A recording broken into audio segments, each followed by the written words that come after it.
they're not all existential crises. They're just like, You're just moments. going through same shit that you're going It's through. moments of profundity and lucidity, and it's beautiful. Sometimes that looks like a crisis. Sometimes that looks like, holy shit.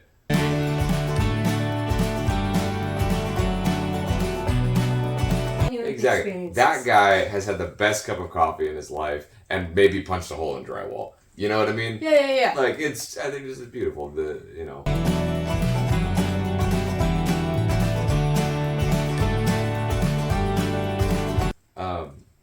Yeah, when I wrote that song, like I said, originally the inspiration, at least for some of the visuals in my mind, right, stemmed from that experience of, walking down this train, just this very lonely, dusty old, train track in, Fresno, being there for my friend, right, after that really horrific experience he went through where, that guy died.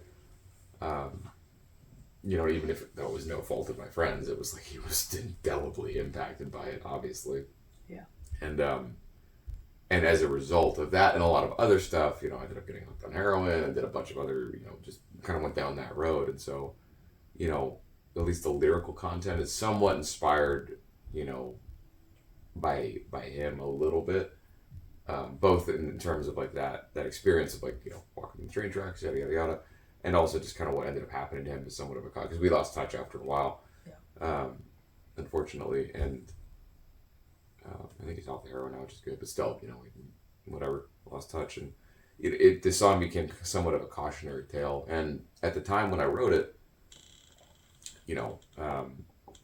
I deliberately tried to force myself to write a simple lyrical song because I was so used to writing stuff that was fairly, in my mind, a lot more complex when I wrote it, because a lot of what I've written, and especially at that point, but also, I mean, even now, like, at the time, and I still generally believe this and think this is true, even though I've sort of like maybe leveled out a little bit. It's my personal belief that as an artist, like for myself, right, like part of the goal of the artist is to, tap into whatever, like, possible divine energy there is, right? Like rip something out of the ether, right? And bring it into consciousness, bring it in, like birth this thing. And for me specifically, what I always loved about music and lyrics, but all of it together, was like the transformative power of it to describe transcendent and in very like unique experiences, like philosophically, psychologically, somatically, all these sorts of things, right? And to like, like I said, like communicate these things in very specific ways. Because for me, growing up, it's like I had to write to cope, and a lot of times music and gave me language to do that, And so as a lyricist specifically, a lot of what I aim to do is really try and dive into like the complexity of the human experience and try and like articulate that as best I can, and obviously line it up to the sound that matches it, etc., etc. And I'd like to think I do that well. I don't know, I hope I do. But with Train Track specifically, I challenge myself to kind of just simplify it and just like write a really very simple song that didn't necessarily have a lot of image, but but still tried to convey something that was like somewhat impactful. Right. Like, don't do drugs, kids. Okay. Even though it's not explicitly stated, it's like so I don't know. But yeah, I mean, in general, I mean, that's kind of like my ethos as an artist is like, John Koenig, I think, I don't know if I'm saying his name right, but wrote this Dictionary of Obscure Sorrows, right? And I love that book because it does such an excellent job of describing those very unique and somehow universal experiences everybody has, right? Yep. And I ended up making my senior project this in undergrad, like, Sonder, right? Straight up my favorite word in that entire book. And when I saw it the first time, it was like someone like just, it struck me very in a very profound way, because it was like, it refers to what is it, the sudden realization that everyone is living a life as vivid and complex as your own. And I fucking love that, right? For so many reasons. It is so profound, so beautiful, so transcendent again, to just get the sense that like the guy just 2 cars ahead of you right? And the beat up little Corolla, you know, has maybe a fear of God, right? Questions, you know, whether or not his, you know, wife or, you know, or daughter, whatever, you know, may love him or find him attractive, right? Like, has held a passion so deep it has like caused him to yearn for like self-actualization, and maybe even driven him to actually try and pursue it. And maybe he's failed or maybe he's succeeded, right? Like, and that is such a beautiful thing, because that's like endemic and just implicit in every single person, right? And I think it just speaks to the universality of the human experience, and that is exactly what I'm trying to do as an artist, is tap into that experience, right? And define it to, you know, whatever degree I can, because I mean it's ineffable ultimately. Like, that's, for me, in my opinion, like the essence of divinity, right? It's like that is exactly the human spirit, right? And I love the fact that music and lyrics and all of it can transcend that and allow someone to experience the profundity of existence, you know, in this deep, meaningful way that unites everybody. And again, like, you know, I keep saying transcends, but it is like it transcends all barriers, right? And it's a beautiful thing to me. It's like one of the main reasons, you know, I stick around, I think, a lot of times, is to try and bridge that gap as best I can. Like, and you know, as inadequately as any person can, right? You know, from person to person, right? Right. And so, full circle, right? Like, Train Tracks is a real simple song, for me at least, because what I really try and do as an artist is just, like, deep, you know, dive into that and try and do that, because it's like, that for me was super impactful, was like being given language to describe, you know, very intense, very real, oftentimes dark feelings, you know, which we all struggle with, right? And then obviously find a lot of hope in that, of like relationship and connection and unity, because it is a shared experience. And I think that's very, very beautiful for me, at least. And that's kind of the main driver. So, you know, but yeah, that's Train Tracks in a nutshell. Okay. So, And then, what was the, I guess, what was the catalyst behind Catfish Bones? Since I know that Train Tracks was more fun, but there's still a deeper meaning. What about Catfish Bones? uh, not really. So this is weird, man. Well, it's not really weird, I suppose. So, and this kind of goes back to some of my own worldview as an artist, and what I believe happens to a degree. And you know, so I'm gonna get a little out there, right? Um, Not that we didn't already get out there. I guess but that's true. The Yeah, Toyota Corolla man and his existentialism, yes. yeah, it's true. Yeah, that's true. No, but go. Keep going. Let's Yeah, go. I found God in a Corolla. Yeah, yeah, or I lost it. Yeah. Anyways, so I guess you could make an argument. I don't either way for this, but so when I moved down here, like I said, I was still writing a lot and doing all that sort of stuff. And when I moved down here, I hadn't made friends yet, and so I was just living, you know, on campus. You know, just like going to classes, doing my homework, writing, and playing a lot of Red Dead Redemption. Okay. Like a lot of Red Dead Redemption. All right. This somehow explains you, but we'll get back to that. Yeah. The end of civilization, or I guess the beginning of end of cigarettes and the black coffee and all that. Yeah, The brooding. Yeah, the brooding. It's very Red Dead. Okay. Very broody, yeah. But no, yeah. So like I was playing it a lot, and I love that game. I think the storyline is amazing and beautiful and very poetic, right? Like very profound, right? All that sort of stuff. Almost made me cry at both games, you know. And it was just cool because it was like there's like cactuses on Cal Poly's campus, so like I was so into it. I was like having there's a word for it too, where you basically like it's like video game transference. I forget there's an actual word for this where you like map onto the real world, and it's bad. So I was like sauntering onto campus, just you know, whatever. I'm John Larson, you know. So Fitting. yeah. But you know, I had a dream and heard a melody in my dream, and in the dream I was like on the Lanahatchee River, right, which is in the game, Okay. I think, if I remember correctly. It's okay. I don't The actually video remember. game bros will go after you. So Yeah, if I'm wrong, they'll correct us. yeah, Don't worry. please Don't worry. Yeah. Please don't That's how worry. you get famous. Is Yeah. people really getting mad over I this. want to say it's the Lanahatchee. I don't actually remember, but I had a dream that I was trying to like escape on a steamboat, run away from the law, and I heard this melody, and that melody became the main riff for Catfish Bones, which is basically like a swamp rock type of tune. And again, it took me a long time to finish it just because, I was doing other stuff and this and that. And so kind of to go back with the whole bigger scope of the album being like basically like a decade long project for me, of finally putting all this together. It, the narrative of it, like there is a narrative to it, but it isn't necessarily something you know, I wasn't trying to make a statement, but I think it does kind of fit into my own sort of like ethos in and of itself as an artist, which, I don't know, don't make deals with the devil, like, try and Find God in a Corolla, don't make deals with the devil. I like it. I like this don't theme. sell your soul. So I don't know, like I said, it mostly just sounded cool, but like I said, I did hear the melody in a dream, and so again, the other side is like, I was just playing a video game a lot of Boy River Cowboy. At the same time, I do kind of get I believe, again, personally, like, as when you're in a creative space, like, you're generally tapping into something bigger. Yeah. And so I truly do believe on some level that was, like, kind of given to me, That was, yeah.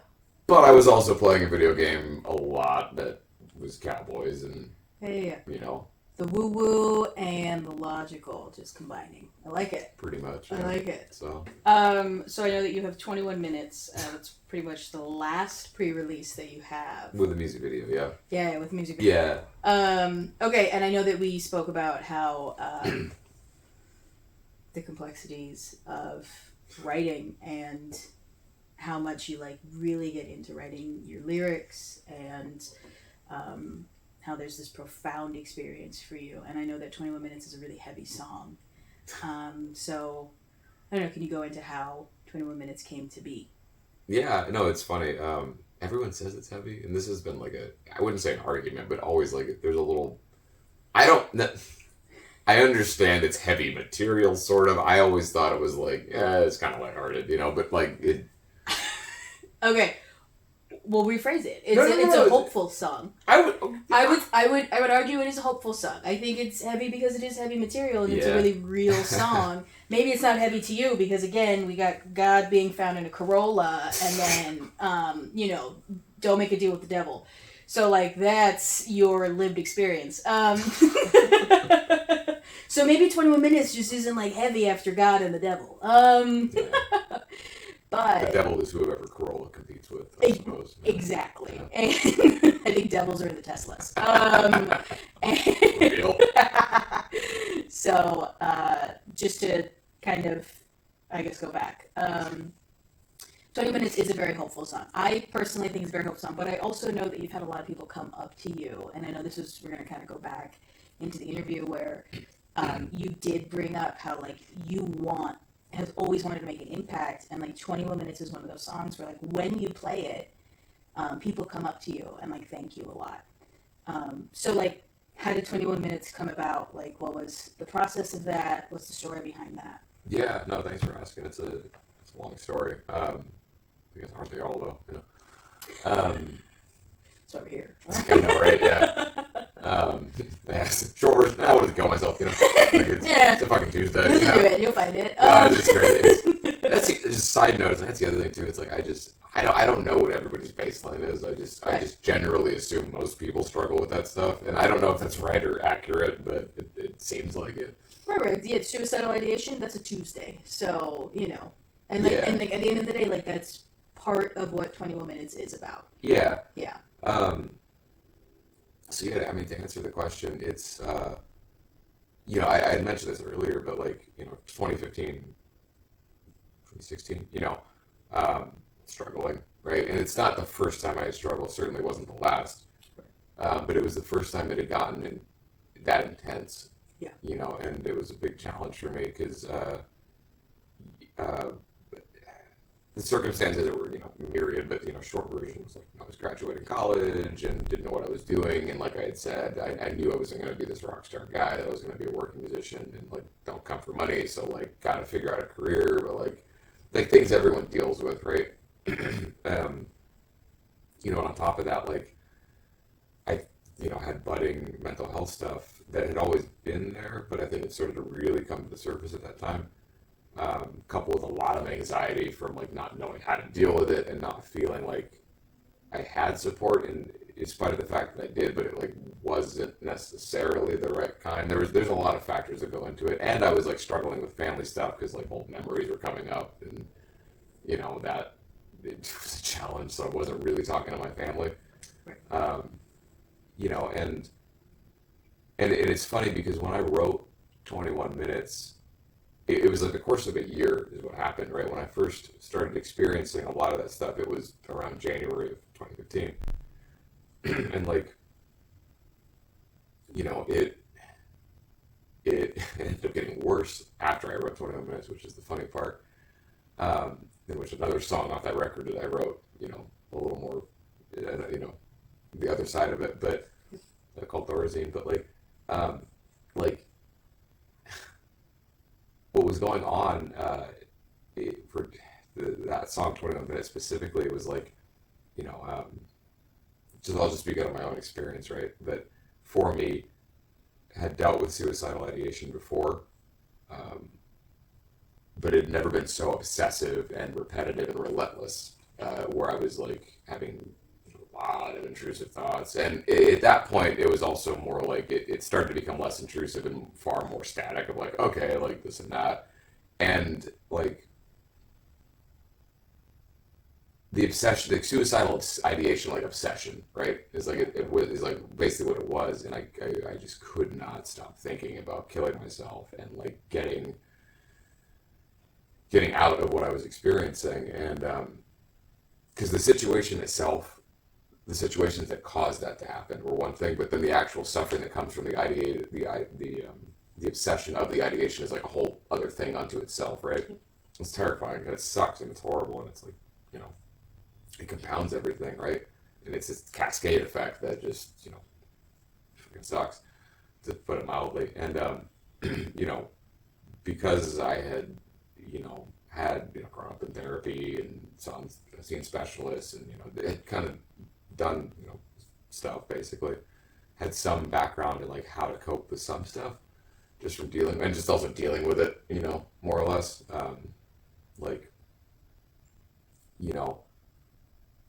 The narrative basically went like this, right? In my head at the time, it was like, I'm going to slit my wrists. And at the time, I was living in a studio apartment in Pomona. I had a really nice shower. And it was like, you could like lay down. It was like it was nice. You know what I mean? It was a good place. It was a good place to fucking suicide. kill yourself. Yeah. It was a good place to just like, 100%. Yeet off of the planet. Straight up, yeah. And like, just side note, I missed that shower. Like, not for this whole thing, but it was just, it was just really nice. Not as my last place to be. It was just it was just nice. It was high water pressure, but like, so what the narrative that I kept right. experiencing, was that I was going to slit my wrists, bleed out in the shower, and that was the plan, right? It's good. Yeah. Nice, clean. Yeah. Yeah, and like again, I shower, right? Place to lay out, and so that was the plan, and I kept hearing it over and over again, and like the longer that went on, the more disconnected from reality I got, just all this stuff that comes from that, right? And one of the things I did to get through that sort of episode or like point in time in my life, before it ended, it did end up getting worse later on, after I finished 21 Minutes, was like, I would play the tape through, and really try and like, okay, like in moments of resiliency, right? It's like, let's actually walk through this, like what's going to happen, and that was the first part, that became the first part of that song, where it's like, I'm bleeding out. I didn't want to die, Right. Right. And how it is, right? It's like you don't want to die, but you can't stay alive, right? And it's like you're damned if you do and damned if you don't. It fucking sucks, And then you just like, I was just tired of everything, And so, and I remember thinking to myself at the time, and I still have these thoughts too when I do this, especially, nowadays. It's like the plan to take through looked like this. It was like, okay, I'm gonna slit my wrists, lay down in the bathroom for like 5-10 minutes. And when it gets to the point when I may pass out, I'm then gonna fucking call 911 or call someone, and they're gonna have to come break the fucking door down and like carry me to the hospital, and then I'm gonna get rehabilitated. I'm gonna get put on, and then yada yada yada. and that's the exact opening of the song, right?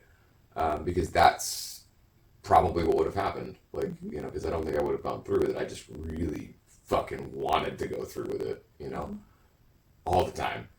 And the rest of the song unfolds like, you know, retrospectively, because I wrote it in September, you know, after that, you know, I had gone through months of that, right?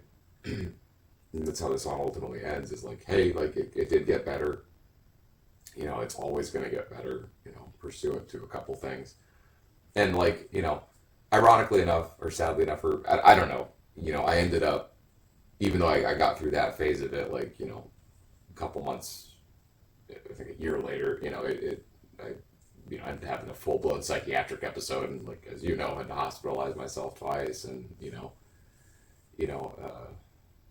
had a lot longer to go with that stuff, and that's a much longer conversation. Got another good song out of it, but like, you know, that's kind of been that's kind of been the struggle. But like, I think through all of that, it's like, you know, and you know, my entire fucking life has been spent doing, you know, mental health stuff, more or less. Like, it's just,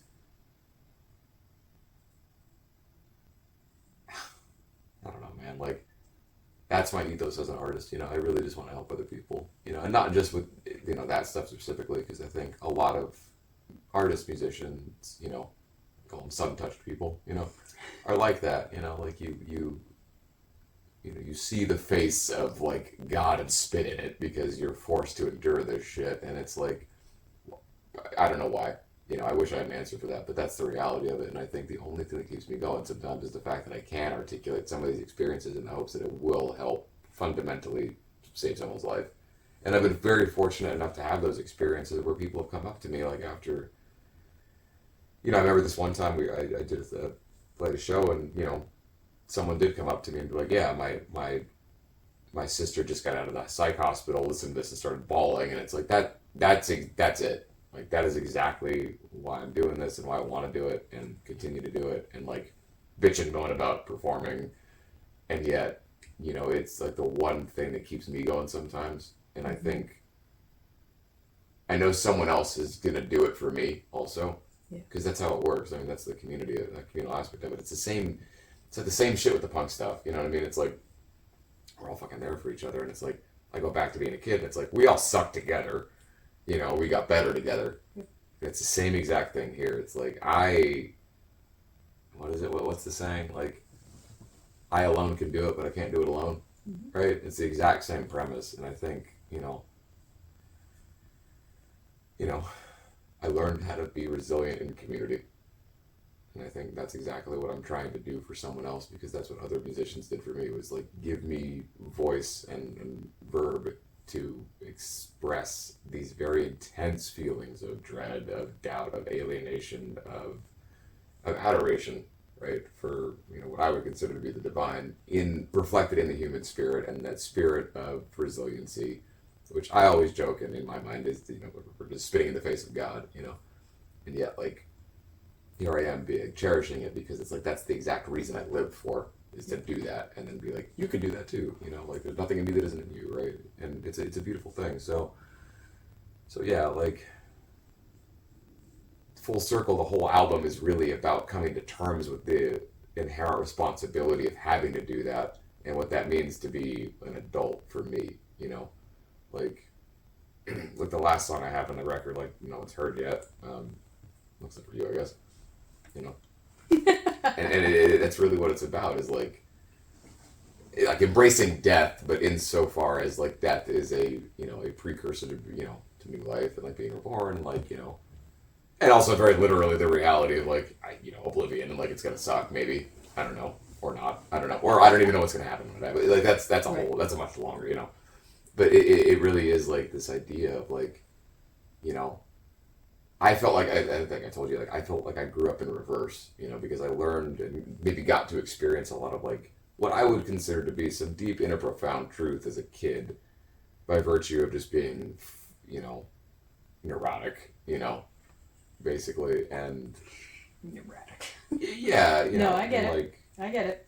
you know, terrified and deeply disturbed, you know, and learning how to just cope with the weight of existence, the crushing drudgery of like all of it, and then some, um, and so I feel like I learned how to deal with some of this stuff internally first, and then it was like, okay, now we get to like focus on externalities, like grow up and like learn how to have a savings account, and like, oh, cool, like this is like this is a square, like you're like.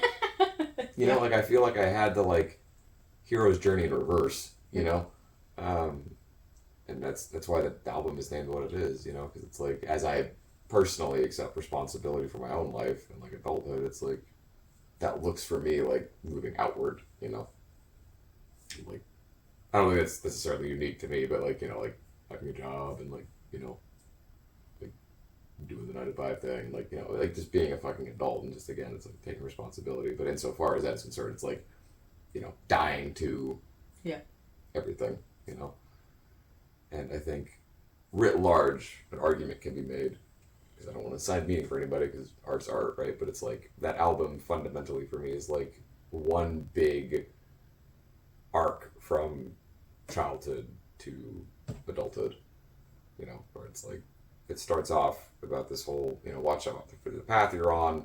The path then unfolds, and it goes from like, and it's not necessarily just about my own, but it's like, okay, cool, like train tracks, like watch out, da da da da, and then like suddenly we're making deals with the devil, and now we're in the psych hospital, and like, this is terrible, and like also maybe we should change, and now we're like, okay, we got to accept full responsibility and like grow the fuck up, kid, and here's what a 401k looks like. Or really, here's what a Roth IRA looks like because I fucked up my 401. You know what I mean? Yeah. You know what I mean? So it's like, I don't know. I mean, that's kind of like that's sort of what it is. I've considered the next album I do just being like a full on like I don't know if I'm gonna do this, but it's like a full on like all of the diagnoses I've ever been given. It'd be amazing. Yeah, which I is mean, there's quite a few. So I have a Yeah. full album's worth of diagnoses and just writing songs like like OCD, ADHD, bipolar 2, so, like all of it. Just like I have a full album's worth of diagnoses I could just try. It's great. So just be the mental health guy. Yeah. So, but yeah, that's 21 minutes. How was it recording the music video? How did that feel for you to kind of put 21 minutes into a physical like art form? Oh, it was beautiful, dude. I've been wanting to do that for a long time, so I felt really good. And Daniel was great. Yeah. No, we. Who ultimately did you work with to kind of record that and all that? Model 5. Black Axe Media. Yeah. Okay. Yeah. Oh, because it's Yeah. Black Axe Media, and they were great. Honestly, super fucking good. Right. Yeah. No, I got a little sneak peek of it, and it was done really well. Daniel is the man who created Model 5, Black Axe Media, and him and his team are really great. It's cut and done really well. Shot really well. No, it's beautiful. And they honored the essence of what I was trying to say. Yeah. And they put the little PSA there because I put the 988 number, Mm-hmm. right? Because like that's ultimately what I'm trying to do is like ideally inspire others to like do better, be better, and make better choices. But also like fundamentally, it's like don't fucking kill yourself. Yeah. That's the main message. If you take anything away from this, anybody who happens to listen to this, it's fucking that. Right. Like stick around a little bit longer. Just a little bit. It'll be interesting. Yeah. Certainly has been for me. So, but yeah, they put the 988 hotline number there, which is cool. And I mean, more than anything, like I said, they really helped to honor the message I was trying to say. And that meant the world to me personally, and they were great to work with. So like it, on a personal level, like it was extraordinarily stressful. Yeah. And not like, and I had a great time doing it. It wasn't. I was on the entire time, and that was the first time I'd ever had to like really like act, and also like I don't know, I like that. I want to make sure everyone's having a good time because I had a bunch of people roll out, and like Right.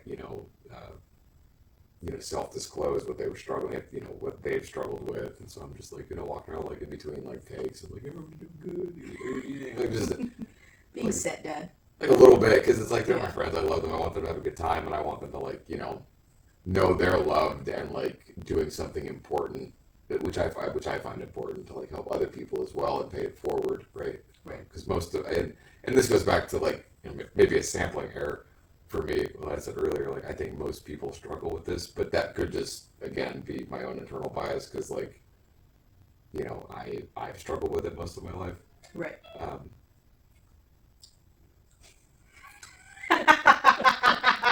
Amazing. Slow background sound, ignore that. Or don't. Or don't. We might keep this, we don't know. The vividness of the human experience inter-fucking-rupted. It was just God in a Corolla really coming out to say hi. This is our Corolla moment. Yeah, your own little whirl on Instagram over there. I love it. Okay. Thank you again, Nick, for the time and the energy that you gave us today. Thank you. And Tea. yes, especially considering that Nick was sick.